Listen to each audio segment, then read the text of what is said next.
22 years of age, he took this team to the finals. That, to me, was when my head turned and said, he's in the conversation, because it has never been seen before. That's unprecedented. Michael Jordan didn't do that. It took him 7 years for him to finally reach an NBA Finals. And that championship run that LeBron James did in 2007 is what is helping his case for me to put him give him a slight edge over Michael Jordan in the GOAT conversation.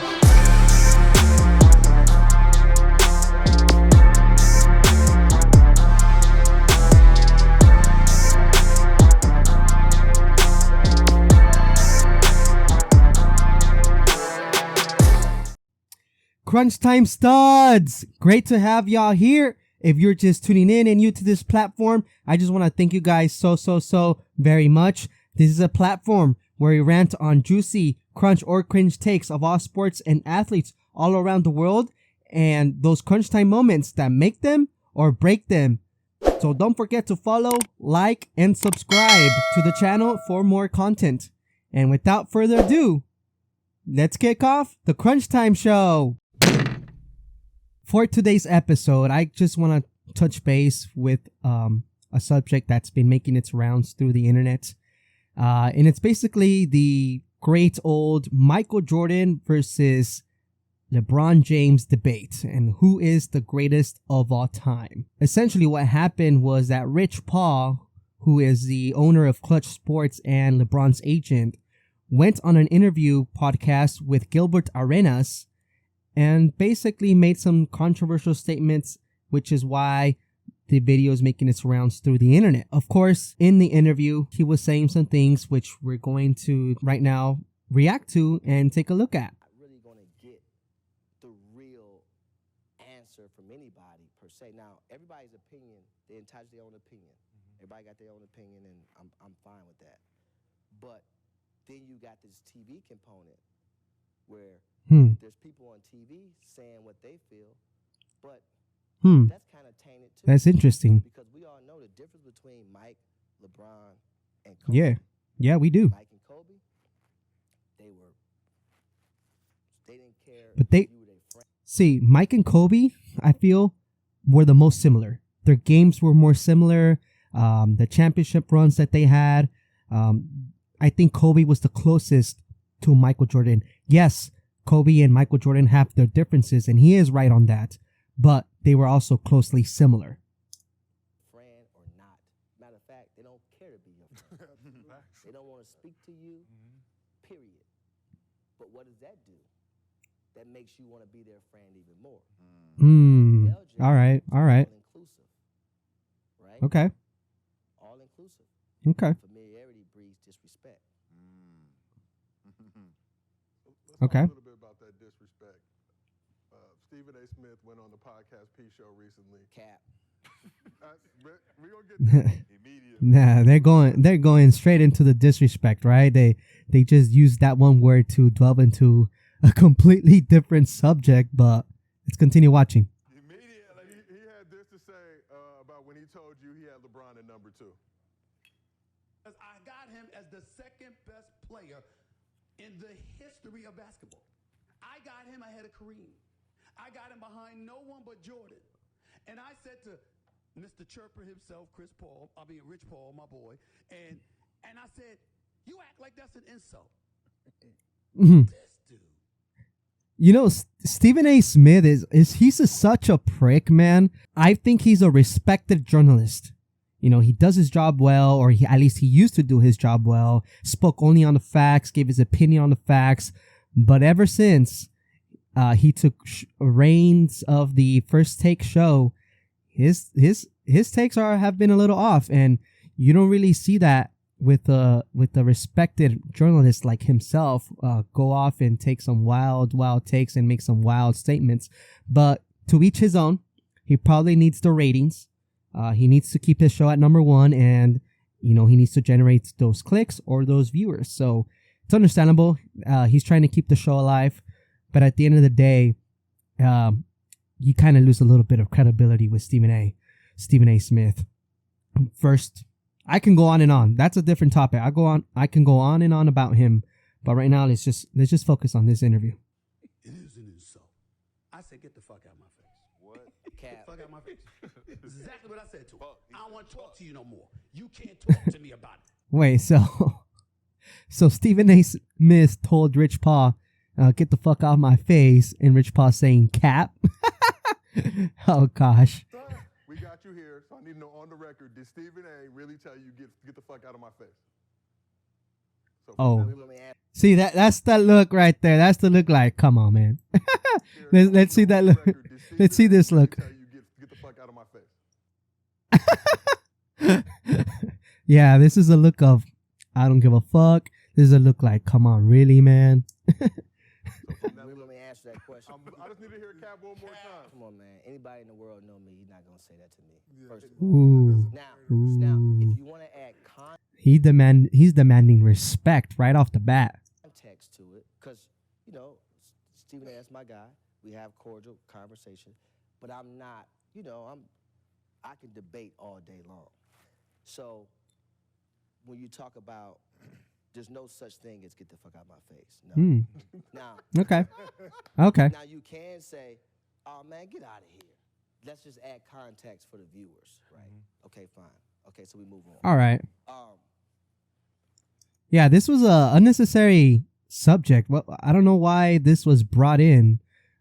They just said the word disrespect, and all of a sudden Stephen A. is a topic of the conversation, but then they're going to take turns and switch the gears a little bit. So let's see. the reality of it is this. When you talk about number one versus number two, he's number one for him, Mm. in the greatest of his time or our time in that perspective. Michael So he's doing the different era perspective, and that's also debatable. I mean, Michael Jordan was in a different era, and LeBron James is in a different era. So he's going in that route. I can respect that. I can respect that opinion. Jordan was my favorite player growing up. I've had every shoe ever made up to 14 when it started getting a little weird. Yeah, But I still have Jordan shoes till this day. I still own Jordan shoes. They're I think the best shoes out there right now, style wise, culture wise. They're the number one most sought out sneakers for Nike. So completely agree. I still look up to those sneakers. I mean, I still look forward to buying those sneakers. but at the end of the day, that was me, right? Mm. That's all we had to compare to. There was nothing else. Mike transcended the game. Yeah. Kobe was a silhouette of Mike. Yep. Yep. Right? That's There you go. everything, which is great. But LeBron is the first player Here we go. Here we go. Here we to have go. to deal with a 24/7, 365 news cycle of sports Mm. and opinions Mm-hmm. from those that's not even capable or carry the expertise to give a valid opinion, right? In addition to, no, I'm not going to really do it how y'all want me to do it. I'm probably going to do it how I decide to do it. Mm-hmm. We all know that don't go over well, right? Mm. And so then you have this environment, this sports society that's created, Mm. right? And That's then a fair point. So now you have the root against. Ooh. That's a whole nother thing that Mike never had to deal with because his hardest critic was probably Peter Vesey. Wait, who's Peter Vesey? I'm sorry, but I don't know who Peter Vesey is. If you guys can let me know in the comment section below, that would be great. I need to know who Peter Vesey is. Is he a basketball player? I never heard of him. You see what I'm saying? Fucking Peter Vesey. But I just think LeBron's Mm. antlers is in platinum and Michael's may be in gold. Why? Because when you think about, he had to be compared to Mike. Mm. Who did Mike have to be compared to? Talk about it. Yeah. I mean, you can debate that maybe Mike can or could have been compared to Magic Johnson, but he wasn't a point guard. So there really was, he is right. There really wasn't a comparison for Mike. I mean, Larry Bird is the same. It's the same scenario. You couldn't really compare Mike to Larry Bird, so he does have a point there.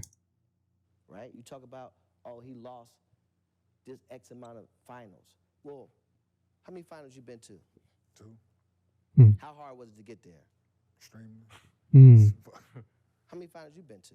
Not a goddamn one. What about you? Mm. Why didn't you go? Hard. He's making valid points right now. We talking about 4 guys, 3 lottery picks, a guy a rule, the Gil Arena's rules created for him, because of him. You know, but then you got to also think about when LeBron came into the league. Mm. T-Mac, Paul Pierce, AI, Mm. Kobe, you had all these guys. Mm. And we're talking about this kid. We just saw the clip of his teammates. Oh, he's going to have to join the bandwagon. Huh? And D-Miles, my man. Mom. Listen, so far during this interview right now, Rich Paul is making some very valid points. He is defending his boy. He is going all in on his boy LeBron. And I can agree to disagree on some things that he's saying. Number one, and here's my take on the infamous, or I wouldn't say infamous, the most debated subject in NBA sports. And that is Michael Jordan versus LeBron James, who is the greatest of all time. Now, here's the thing. When it comes to Michael Jordan versus LeBron James, various factors come into play. When Michael Jordan was drafted into the league, he spent 7 years playing in the playoffs before he was able to reach the finals. Now, the first time he reached the finals, he played against my Lakers team. He easily won that series 4-1. But here's the thing, and here's why I think he won that game or that series easily, was because when it comes to the Lakers and their team that was assembled, yes, Magic Johnson was playing, but we got to put into effect that he was already, or he was about to be, diagnosed with HIV. So his performance level was already going to decline, whether he knew it or not at that time. His performance was not going to be the greatest performance that he was going to show against Michael Jordan. Second of all, during that Lakers series, a lot of Laker players were hurt. I think one of them ended up being Byron Scott. These essential main pieces to this Laker core's team. Michael Jordan won that series easily because the Lakers didn't have the full team and they were not at full strength. And the NBA was happy. You know, Michael Jordan was considered the best NBA player in the world during that time frame. So for him to finally win a championship was a big deal for the NBA.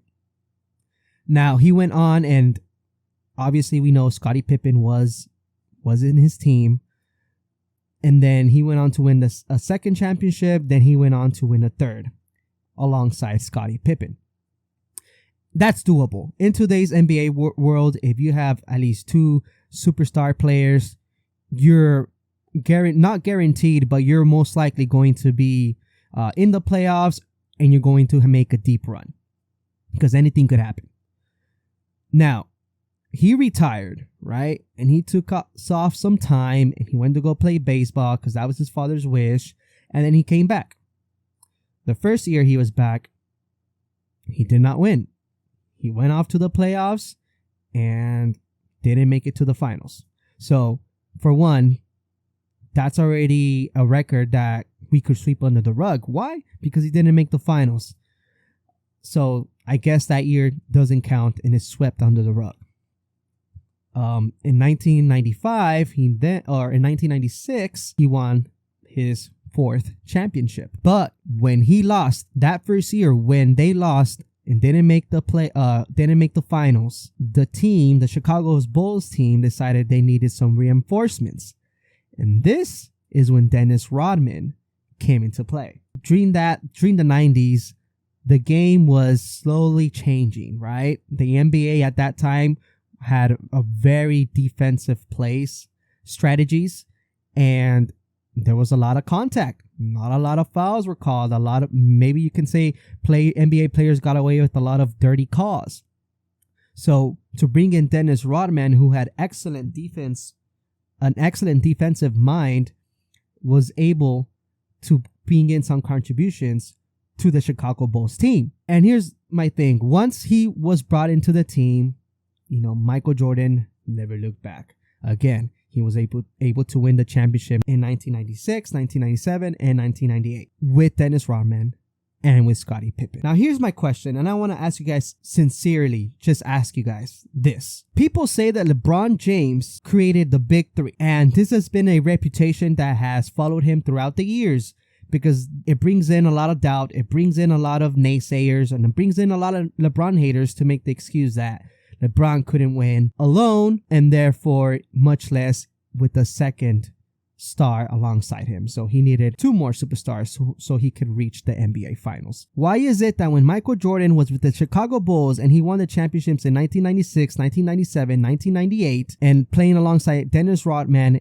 and Scottie Pippen, nobody would consider that team to be a Big Three? That's a real question to answer, right? Dennis Rodman was already a two-time championship player. He had already won his 2 championships with Detroit. He obviously had experience. He was obviously a star. He obviously had a very big defensive mind. He had that defensive skill set that Michael Jordan needed to be his yin and yang with his style of play. Scottie Pippen was what you would say was Paul Gasol to Kobe Bryant. So Scottie Pippen was Michael Jordan's Robin to his Batman. So why isn't there a discussion of them 3 players being a Big Three? Yet he's still considered the greatest player of all time, and Michael Jordan gets all the credit. That's a real point to make. This is why I think LeBron James is the greatest of all time, and he has a slight edge over Michael Jordan. And the reason being is LeBron James changed the game as well. He was able to show the NBA that he can do it all on his own, except when you deal with teams that are super built. One of them being the Spurs. At that time, I think in the 2000s, the Spurs was a very stacked team, just as much as the Lakers were. He also played, and that was when he played against the Spurs in the finals, when he took a bum-ass team in 2007 all the way to the finals. And he was the only star there. LeBron James also had to deal with another super team, and that was the Boston Celtics. And we already know the other team that he had to deal with that was a super team that he had to deal with for even more years, and that was the Golden State Warriors. So LeBron had to face 3 super teams, and he was a one-man show during those times. But Michael Jordan did not have to face the adversity that LeBron James faced in today's NBA era. The only team you could say Michael Jordan had to really put in a game face and try his best to go through was probably the Detroit Pistons, and they had a real rivalry going on. But any other team was out of the discussion. In fact, I think Michael Jordan was part of a super team in the 1990s era, and that is why he was able to win championships. That was why he was able to three-peat. It was very well built. That team was very well built, and they had an all-time, coach with Phil Jackson. So to say that Michael Jordan had no help and he did it all himself, and that's why he is the greatest of all time because he was able to win and come up clutch, I get it. He is a great player, and he is one of the GOATs. But I think LeBron James, again, has a slight edge over him because, one, he made it to the finals the most. I wouldn't say out of any NBA player, but I would say he made it the most out of today's NBA era. He has been to the finals the most. He was able to capitalize on those final appearances and only was able to win 4. He still has it going. He still has longevity. He is 38 years old, and the fact that his name is still linked to a championship run at this time and age, it's incredible, unprecedented. You don't see that. And this is coming from a player who's now the all-time leading scorer and is not even close to retirement. Not even close to retirement yet. I think he still has about 2 or 3 championship runs in him, to be honest with you. And that's when you'll see that even more slight edge, because if LeBron James is able to win 3 more championships, the conversation is over. LeBron James will undisputably be the greatest of all time. But right now, I feel he does have a slight edge over Michael Jordan, and it's due to him being able to carry teams all the way to the finals by himself. He could probably take any player from the street, any non-playing NBA basketball player, maybe even with a basic skill set of basketball. He can basically put this random player in his team and take them to the NBA finals. That's how good he is. That's how great of a leader he is. And that's how great he has a basketball IQ. Because that's what matters. In today's NBA, if you don't have basketball IQ right now, you're not going to make it far. You got to know something. You got to know instinctively what to do when you're filling out the game of basketball. And LeBron James has that. He has that basketball IQ where he can make an average basketball player. He can make an average basketball player look like a star in the league. These are points, and Rich Paul also has valid points, but these are all points that I have that I can say put the slight edge over Michael Jordan, that LeBron James is the greatest of all time. There's still room for improvement. There's still room for anything to happen. I mean, LeBron James can end his career right then and there. I feel like he can pull away from that conversation, and he has the mindset. People question his mindset a lot, LeBron James's mindset, but I think he works hard. He's always worked hard his whole life. The background he came from, I think, drives him till this day to become the best version he can possibly reach. 22 years of age, he took this team to the finals. That, to me, was when my head turned and said, he's in the conversation, because it has never been seen before. That's unprecedented. Michael Jordan didn't do that. It took him 7 years for him to finally reach an NBA Finals. And that championship run that LeBron James did in 2007 is what is helping his case for me to put him give him a slight edge over Michael Jordan in the GOAT conversation, because he was playing these finals with super teams built to defeat one man and one man only, LeBron Raymond James, the greatest of all time. And with this note, Crunch Studs, I am ending this episode. I thank you guys for tuning in, watching. Please don't forget to follow, like, and subscribe. If you like the content or at least somewhat agree with it, please show some love, like, subscribe, follow, whatever you guys want to do. I will appreciate any love. Thank you guys for tuning in. Again, have a great evening. I will see you guys next time. Peace. Peace, Crunch Time Studs.